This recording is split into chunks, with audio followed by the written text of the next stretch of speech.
right. Hello and welcome everybody to this panel discussion with three incredible superstars and storytellers. So, Bilkis, let's start with you.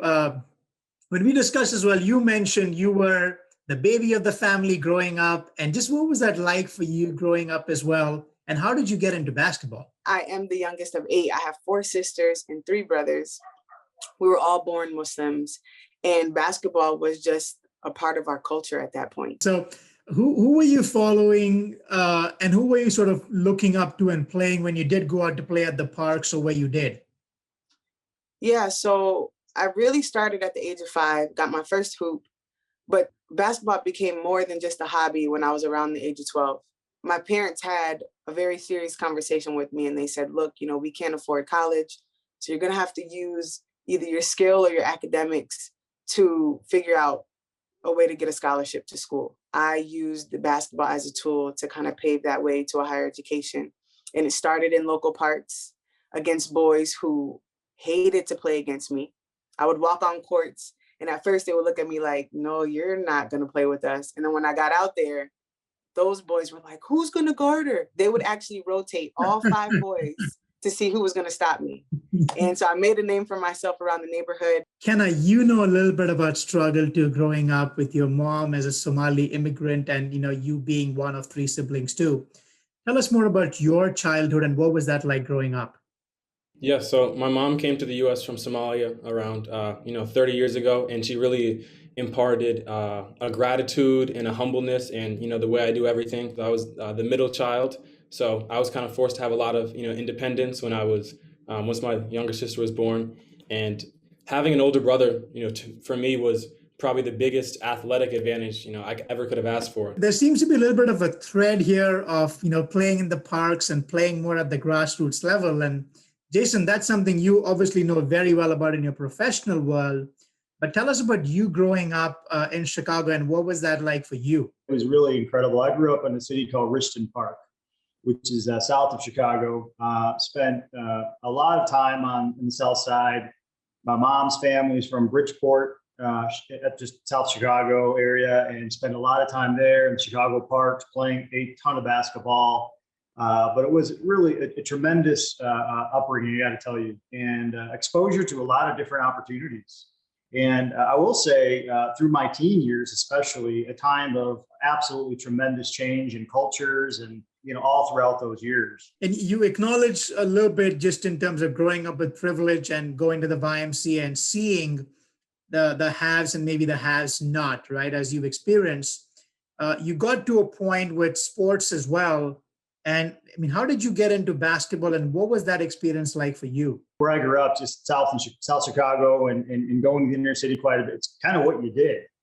And unfortunately, there also wasn't a whole lot of other sport options. Well, I say that, but then again, I got, was able to play some really great, basketball opportunities. So it's just kind of what you did.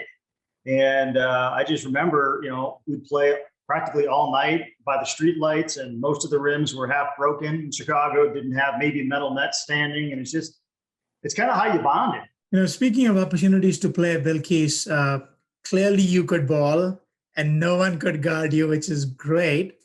But you also, getting into your freshman year from a religious standpoint and just, how you were seeing life changed as well. What was that transformation like? At the age of 15 is when things got a little different for me. My physical appearance changed and I started to wear my hijab. And I was devastated. I was afraid. I thought that life was over when I had to step into this physical role of my faith. And I wasn't forced. I wasn't, demanded to do it, but I knew that my family and I believed in it. So it took me a while to go back to school, to high school, and I was homeschooled previously. So I finally get back to school and it was just, I think I put more pressure, on myself than I needed to. People accepted me. However, personally, I still kind of felt apart. I looked different, but where I felt most comfortable was on the court. And although there were times that I would get taunted, teased, the fan sections would rip me apart. In Springfield, Massachusetts, and the neighboring cities, majority, we played Catholic schools. And in a lot of, towns where there weren't a lot of minority. And it was tough, but I used that as fuel to kind of play even harder, score even more points, and make a name for myself. And that soon became into the image that I kind of still hold now as like the first Muslim woman to play basketball in hijab. It sounds great, but it came with a lot of weight. I can't even begin to imagine that as a teenage girl, right? There's so much emphasis at that age on physical appearance, right?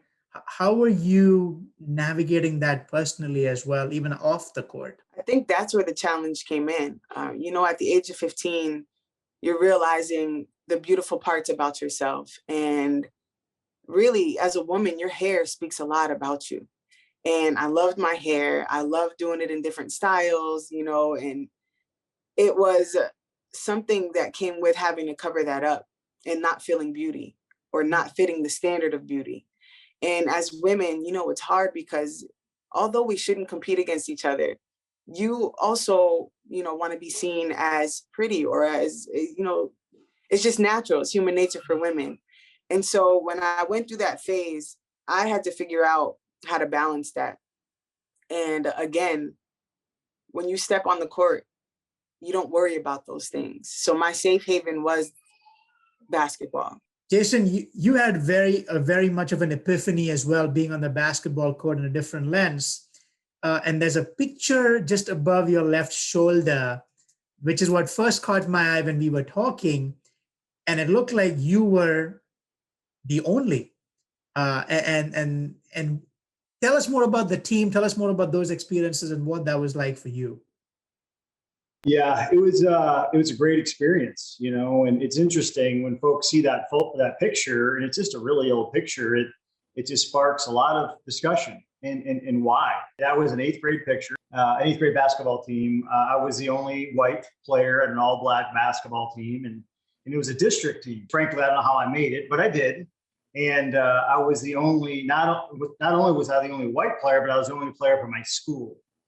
The other schools in the area at that time had gone through an incredible change, and a lot of kids moving out from Chicago, mostly black schools. A lot of those bigger teams were in South Chicago.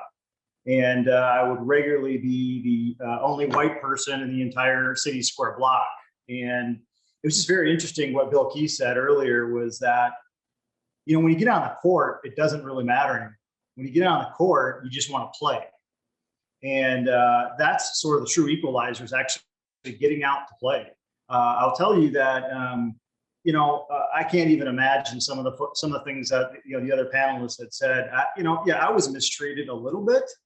But as I said earlier, I always had my sort of bubble of my white neighborhood privilege to go back to. Kenna, you've had at a similar age and time as well, a very uncomfortable feeling, but for completely different reasons, right? You're getting into boarding school, and at that point, you started becoming more aware about things about yourself. While I was in boarding school and a little bit before then, I still cared about basketball incredibly. That's where I focused on my time. But I also knew that I was very different than some of my teammates in a way. And I had this realization in the back of my head that I was gay.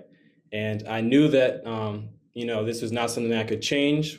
When I was even younger in early high school and in middle school, I would, try to date girls, but I knew after a while that was not for me. But I also knew in terms of my safety and my acceptance and even my relationship with my teammates and even possibly coaches, that being gay would probably not have been acceptable, or even if it was, it would have been a very difficult journey.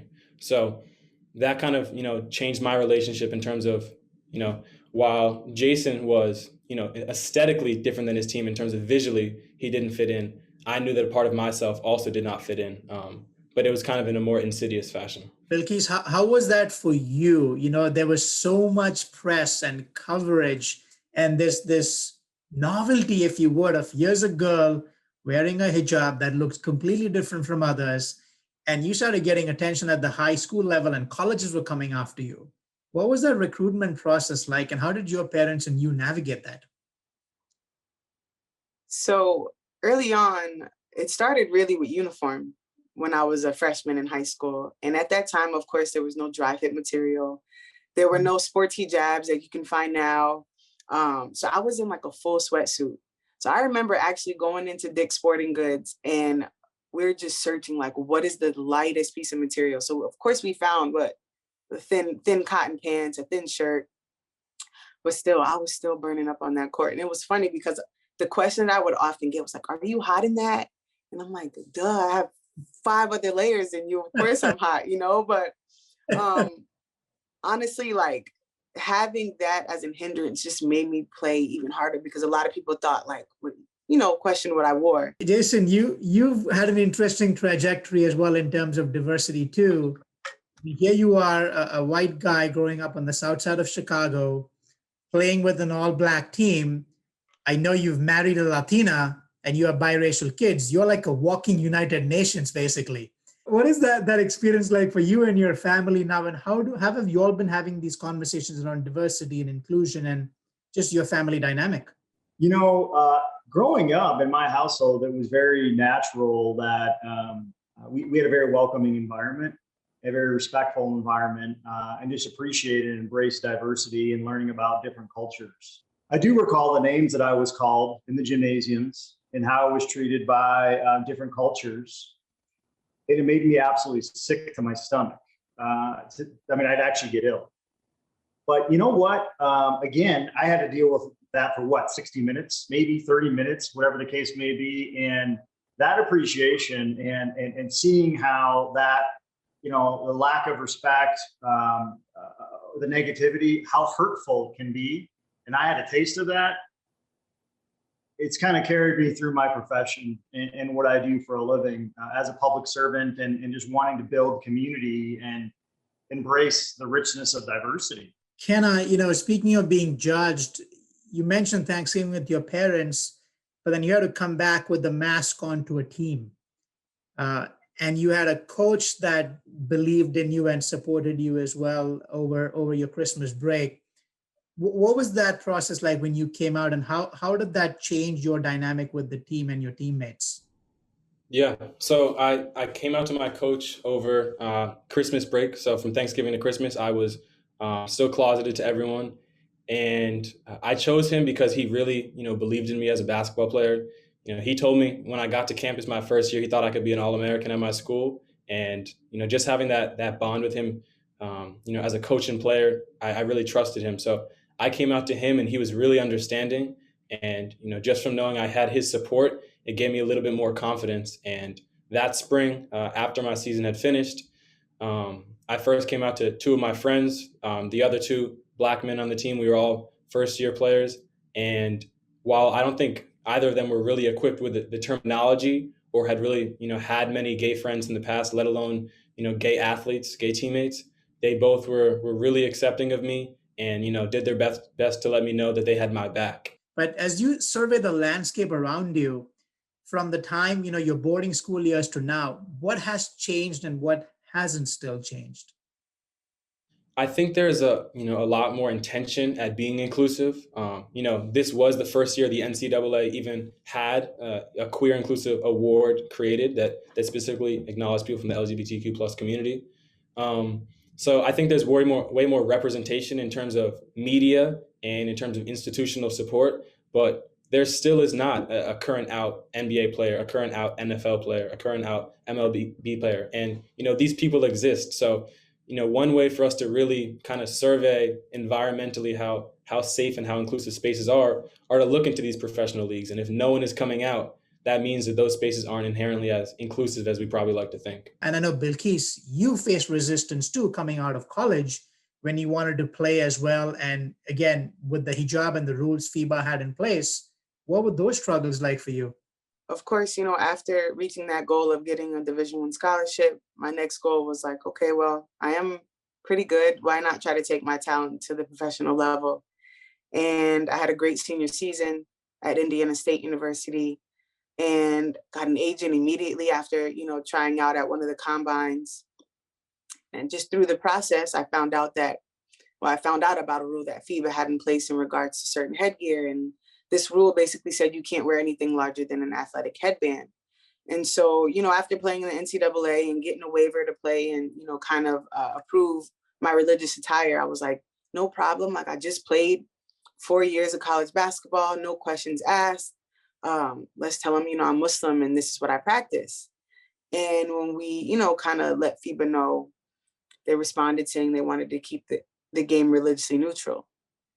And, I made a point that there are players with tattoos of their religious beliefs on their arms, whether it's a biblical scripture, whether it's Jesus, whatever, like, shouldn't they have to cover those up as well if we're talking about religious, neutrality, if you want to call it. Yeah. And so they basically knew that I kind of made a good point. And they said, that is a good point. They say, oh, well, your hijab is a safety hazard or a safety risk. And I'm like, wait, this is the softest piece of material. It had no pins in it. I didn't wear it wrapped around my neck. I tied it around my hair for that specific reason. After they said safety, never heard anything back. And that's when we kind of realized, you know what? I would have been the first Muslim woman to wear hijab in the pros. Is it discrimination?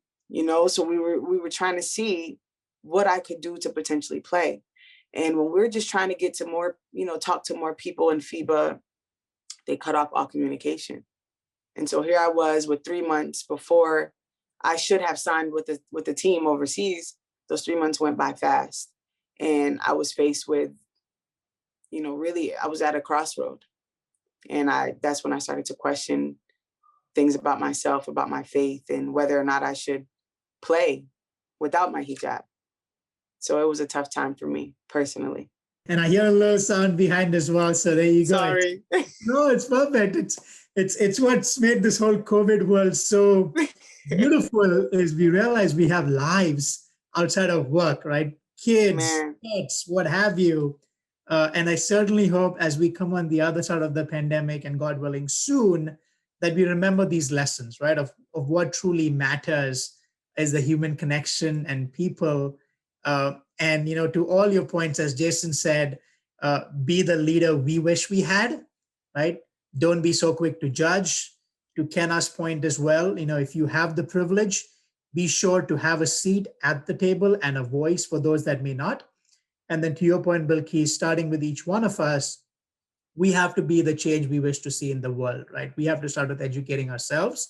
And then the ripple effect of that over time will certainly be the tipping point. So this is just the beginning. I am very, very grateful to all three of you.